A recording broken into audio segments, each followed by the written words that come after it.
If you think the world today is dark, ancient Greece will shatter whatever innocence you still hold about the past. We often hear of stories of philosophers, democracy, epic poetry, and great warriors. But behind the marble statues and golden myths lies something far more disturbing. A hidden world of desires and practices that would make even the bravest historian shudder. What if I told you that the very people who gave us Socrates, Plato, and Aristotle also normalized acts that today would be considered horrifying, immoral, and unspeakably cruel? What if I told you that sex in ancient Greece wasn't just about pleasure, but about power, dominance, humiliation, and the deliberate breaking of boundaries we barely dare to speak of? This is not the Greece you read about in school. This is the Greece that was whispered about in shadows, painted on pottery, and carved into rituals no one dared to question. These are the darkest, most horrifying sexual practices of ancient Greece. So prepare yourself, because once you hear these practices, you will never look at ancient Greece the same way again. Pederasty, the cult of the boy lover. Few aspects of ancient Greece are as unsettling as the practice the Greeks themselves called pederasty. In its own time, it was not hidden, but openly discussed, painted onto pottery, and even defended by philosophers. To them, it was presented as an educational bond between an older mentor and a younger partner. A relationship cloaked in the language of honor, loyalty, and guidance. But peel back the polished surface, and the reality is far more disturbing. What was celebrated as mentorship was, in truth, a structured imbalance of power. The older figure, called the aristes, was meant to guide and shape the younger, known as the eromenos. Yet this arrangement was never truly equal. Consent, as we define it today, simply did not exist. In places like Sparta, such pairings were even woven into military training, framed as a way to build discipline and loyalty. Philosophers like Plato and Xenophon described it openly, debating whether it improved character or corrupted it. To the Greeks, it was not a hidden shame, it was tradition. From a modern perspective, however, it's impossible to see it as anything but exploitation given ritual form. A culture that produced great advances in democracy, art, and philosophy also normalized practices that left the most vulnerable with no choice but submission. Perhaps the most chilling part is how the Greeks romanticized it, claiming it created stronger warriors and better citizens. But beneath the rhetoric lies something far darker, a society that disguised exploitation as virtue, embedding it into education, military life, and art. It is a reminder that even the most celebrated civilizations carried shadows, traditions that reveal not greatness, but the capacity to justify injustice as culture. And this was only one of many practices where ritual blurred into horror. Sacred prostitution in temples. Religion in ancient Greece was not just about prayer, sacrifice, or philosophy. It was also about the body, and sometimes in ways that feel far more disturbing than holy. One of the most shocking practices tied sex directly to worship, sacred prostitution. In temples dedicated to Aphrodite, the goddess of love and desire, women, and sometimes men, were forced or coerced into serving as sexual offerings. Pilgrims, merchants, and even politicians would travel to these sanctuaries, not simply to pray, but to pay for union with a priestess or servant of the goddess. It was believed that these acts pleased Aphrodite, that the exchange of money for sex was not sin but devotion. The city of Corinth was infamous for this. Ancient writers described thousands of temple prostitutes bound to the service of the goddess, available to any man who sought them. Some historians suggest exaggeration, but the truth remains chilling. Religion was used as a cover for exploitation, turning bodies into vessels of divine transaction. What made this practice even darker was how it blurred the line between choice and captivity. Many who served in the temples were not willing participants. Some were enslaved. Others were given by their families, who saw no shame in dedicating their daughters to Aphrodite's house. Once inside, escape was nearly impossible. A girl or boy placed there was trapped, expected to embody sacred service until their beauty faded, or until they were discarded. To the worshippers, this was holy, an act that brought them closer to the gods.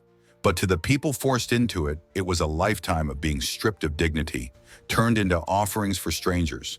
Behind the grand temples and marble statues, the reality was grim. Religion was not only a path to the divine, but a mask for organized exploitation. And this was only one face of how the Greeks blurred desire, power, and ritual.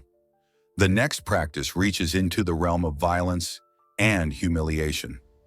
Public sexual humiliation as punishment. In ancient Greece, justice was not always about fairness. It was often about spectacle, and one of the cruelest forms of punishment was not execution or exile, but sexual humiliation. For the Greeks, a man's honor rested on control of his own body. To be seen as penetrated, as passive, was considered the ultimate disgrace. This belief was weaponized by courts and rulers who used public sexual acts to destroy reputations. Criminals, debtors, or even political enemies could be sentenced to degrading exposure. In some cases, men were stripped naked and paraded through the city while insults were hurled at them. In more extreme instances, the condemned were forced into positions that suggested, or outright simulated, sexual submission. It was less about physical pain and more about social annihilation, the transformation of a free citizen into an object of ridicule. The punishment was devastating because it marked a man as unworthy of citizenship. A Greek male who lost his dignity through enforced passivity could never reclaim his standing. Even if he survived, he lived as a pariah, his body forever branded with shame. Writers like Aristophanes mock such humiliations in comedies, but the laughter of the theater masked the very real cruelty behind them. For the victims, it was not a joke. It was a punishment worse than death because it destroyed what mattered most in Greek society: honor, reputation, and the right to stand among equals. This practice reveals something disturbing about Greek culture. Sex was not always about desire. It was also a weapon, a tool of domination designed to break enemies without spilling their blood. Behind the marble columns and democratic ideals, Greek justice could turn brutally personal, reducing men to symbols of submission for the crowd's amusement. Incest in the royal bloodline. In the royal courts of ancient Greece, blood was more than heritage. It was power. And with power came a chilling truth: the obsession to keep that bloodline pure at any cost. For many dynasties, especially those who looked to the gods as their ancestors, incest was not taboo, it was duty. Brother with sister, father with daughter, mother with son. These pairings were justified as divine imitation, mirroring the tangled unions of Olympus itself. After all, the gods themselves had set the precedent. Cronus wedded his sister Rhea, Zeus took his own sister Hera as queen, and their children continued the cycle without shame. The royal houses of Greece, as well as those influenced by Hellenic traditions, carried these myths into flesh and blood practice. Incest was viewed not as degradation, but as a safeguard. To marry within the family was to ensure that no rival blood diluted the sacred line. To refuse was to risk power slipping into the hands of outsiders. Yet behind the gilded doors of palaces, the reality was far darker. Families twisted by repeated incestuous unions produced heirs plagued by instability, paranoia, and cruelty. Blood purity became blood corruption. For the common Greek citizen, incest was still considered a violation, a thing whispered about but rarely tolerated in daily life.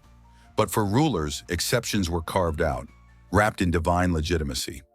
It was said that kings and queens were closer to the gods than to mortals, and so their unions, however abhorrent, were elevated as holy rather than condemned as foul. The most disturbing part of this practice is how normalized it became in royal contexts. When incest was cloaked in myth, politics, and divine right, it ceased to be seen as monstrous. Instead, it was framed as necessity. What should have been condemned as a corruption of nature was, in the gilded eyes of kings, the highest form of loyalty to blood and throne.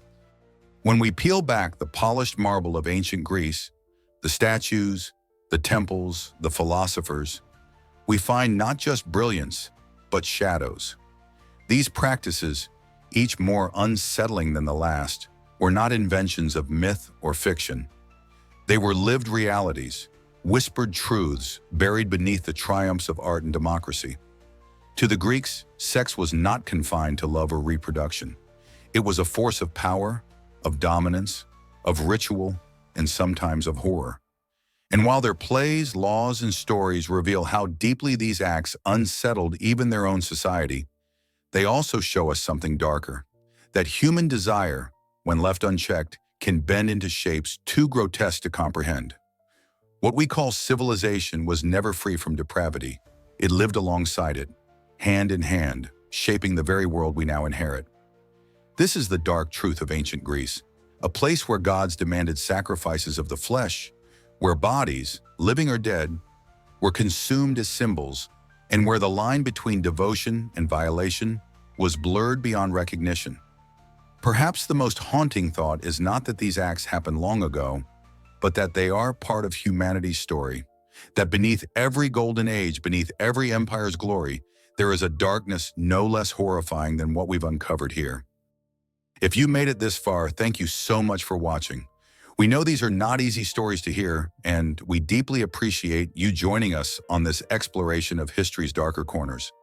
If you found this video insightful, please consider giving it a like, sharing it with others who are interested in untold history, and subscribing to the channel to make sure you don't miss our next chapter. Thank you, and see you in the next episode of Dark Lore.